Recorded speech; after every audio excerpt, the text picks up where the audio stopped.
L'Istituto Verga festeggia il Natale, una manifestazione con tutti gli alunni, con i genitori, alla presenza anche dell'assessore regionale Mariella Lobello, che è anche vicepresidente della regione. Sì, questo è un Natale particolare per la crisi anche mondiale che stiamo vivendo, crisi che io definisco di cuore e di umanità. Ecco perché abbiamo voluto festeggiare un Natale diverso, un Natale che non sia all'insegna del semplice scambio di regali, ma un Natale che sia anche vista soprattutto come occasione educativa, occasione di vita e di solidarietà.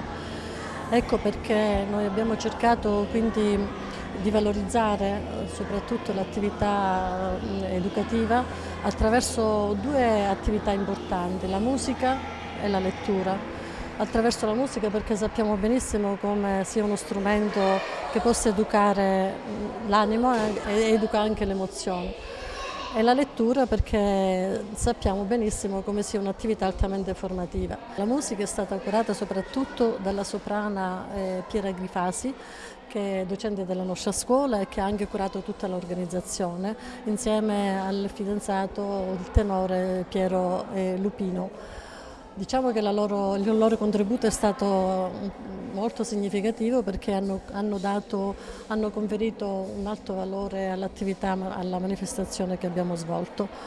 Per quanto riguarda la lettura noi l'abbiamo sostenuta anche costruendo un libro su proposta anche dei componenti del Consiglio d'Istituto.